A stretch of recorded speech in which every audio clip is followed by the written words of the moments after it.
Ops! Huwag mo muna scroll ang video na to. Malay mo, makatulong ito sa problema mo.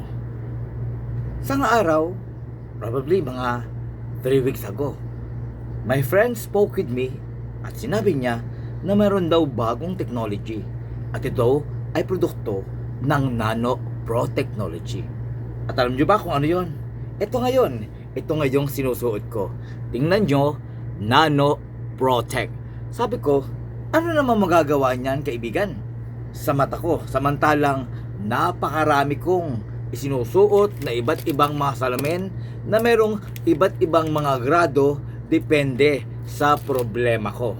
Hindi ako naniniwala, of course. Paano ka maniniwala sa sabi-sabi? So what I did, I requested my friend to sending me this Nano Protect eyewear na sinasabing ito daw ay nakakatulong sa mga tulad kong merong severe problem sa aking mata kasi meron akong pterygium na nakaschedule sana akong magpa-laser operation, magpa-tanggal. Sabi ko, sige nga, wala namang masama kung magtatry. Kaya narito ako na gumagawa ng sarili kong testimony.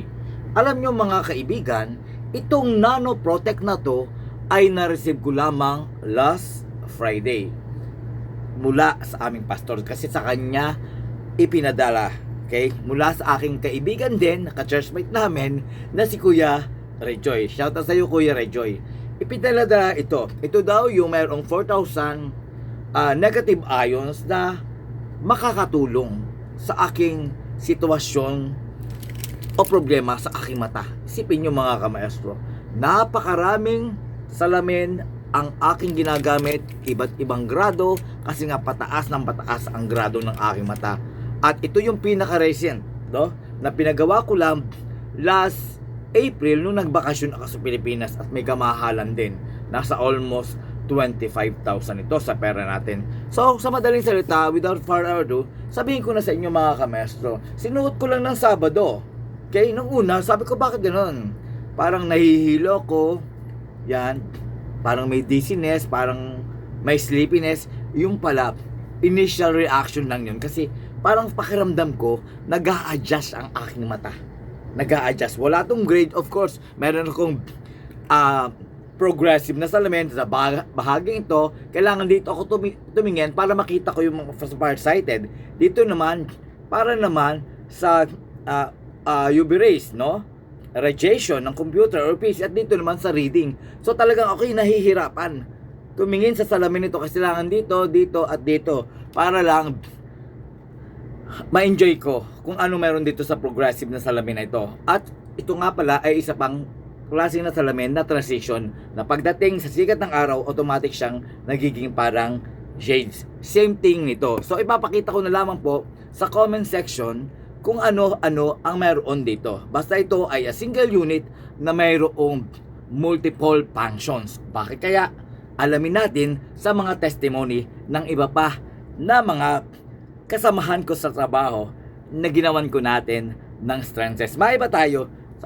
Base sa aking karanasan, talaga namang napakaganda ng nagagawa nito sa akin. Bakit? Mula Sabado hanggang ngayon, hindi na ako gumagamit ng ganitong kadaming mga eyeglasses para lamang kay masustain ko ang aking trabaho. Kasi iba-iba talaga ang grado na ginagamit ko kasi nga nahihirapan akong mag-adjust. So this is just my living testimony. Again, disclaimer lang po, hindi po namin kiniklaim na meron po itong healing process, but it helps. Sa sitwasyon ko, nakakatulong at parang nararamdaman ko talaga medyo nagmumuta-muta yung salamin ko, yung mata ko, nagluluha-luha. Sabi ko, baka ito yung effect. Pero hanggang ngayon talaga guys, hindi ako makapaniwala. From Saturday, Sunday, Monday, Tuesday, it's already 5 days already. Pero napakaganda ng effect nito sa akin. So mga kamaestro, ibibigay ko lang po o ilalagay dito sa comment section kung ano-ano ba ang meron dito sa salamin na to, bakit it has wonders. It's just an ordinary, a simple salamin or eyeglass or eyewear, pero hindi ko akalain na meron palang multi-function ang salamin na to. So once again mga ka-maestro, if this is the first time that you're watching me over here on my YouTube channel, please consider to subscribe, like, share, and comment din po mga ka-maestro kung kayo ay isa na sa mga gumamit na to. Paki-comment lang din po kung ano po ba yung mga testimony nyo, kung ito po ba ay nakatulong sa inyo, kung ano ba yung magandang nagawa nito sa inyo. Okay? Pakiki-follow din po ang aking Facebook page at TikTok. Once again, ito ang inyong guro, Maestro Manalo, always saying spread love, kindness, quote-unquote, positivity. Bye for now, and see you on my next vlog or live. Paalam!